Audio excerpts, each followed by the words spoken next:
I've been contacted by a reader this week who purchased ground turmeric and ginger online in bulk.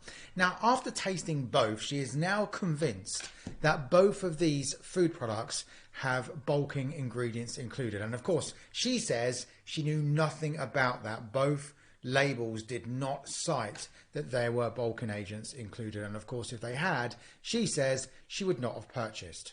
Now, she now asks me, what are her rights in this situation, and who, more importantly, when it comes to her, can she complain to?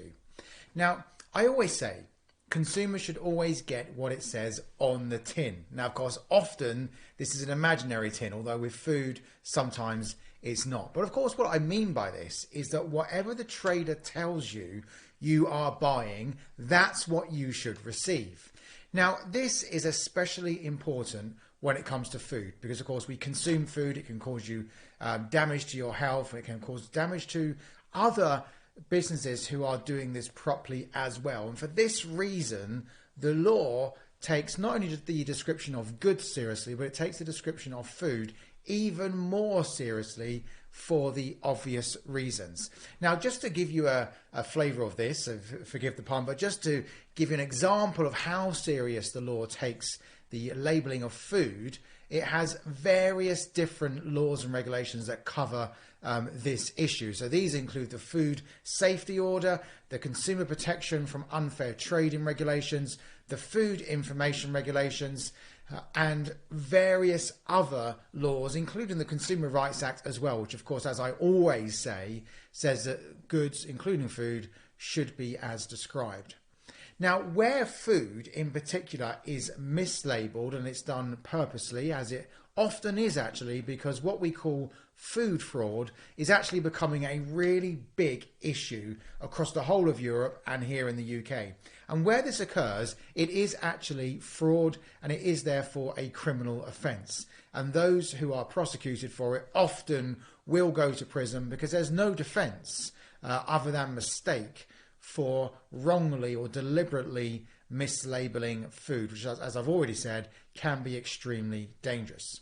Now, the general rule when it comes to food and when it comes to labeling of food is that where there are two or more ingredients, each ingredient, including the primary ingredient, must be clearly listed. And that primary ingredient, that must come first, and the order of the list of ingredients should be the order of the weight or the volume of the ingredients in the actual product itself.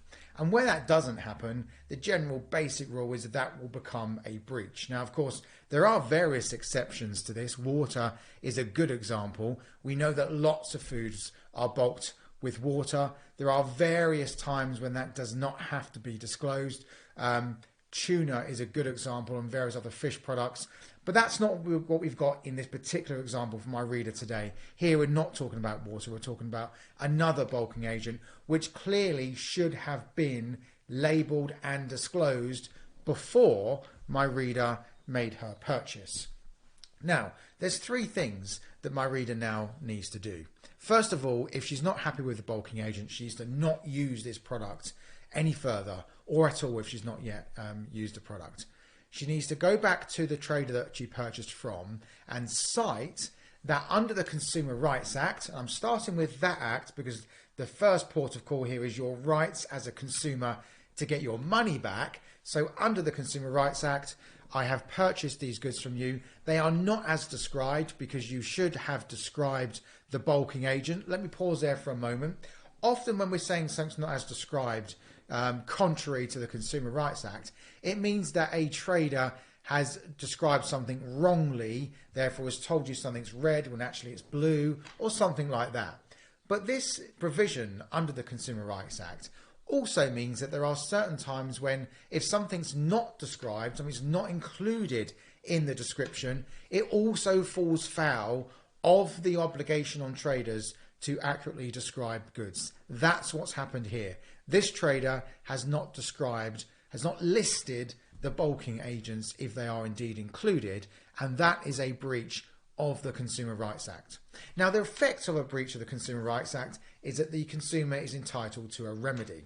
Now, the type of breach we've got here where the goods are not as described, that can't be remedied because you can't come back and say, oh, sorry, I'll now describe the goods correctly. So now I'm in accordance with what the Consumer Rights Act says. It's too late, because here my reader made her purchasing decision. Those words are important when it comes to complaining about goods, based on the label that she saw, or based on the description that she saw. And that label, that description, did not include the bulking agents in the list.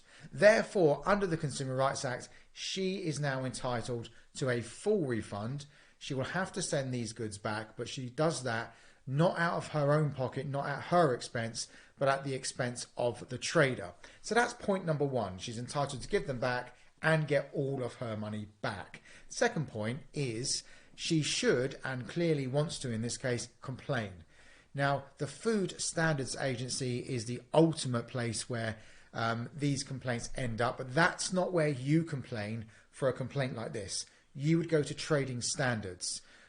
If the product was purchased in this country, you'd go to the trading standards local to where they sold it to you, so local to their premises. If it was purchased from overseas, you go to your own local trading standards.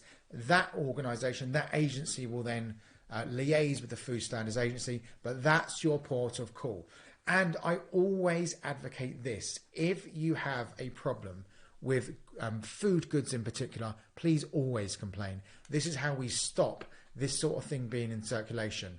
At best, this harms other businesses. At worst, someone gets seriously ill when food is mislabeled, and because of various fraudsters. And I end with this. Food fraud is a huge developing problem. It's becoming bigger and bigger because there's lots of money in food fraud, where fraudsters effectively sell you goods that have cost them far less money to produce, when actually those goods are not what they say on the tin.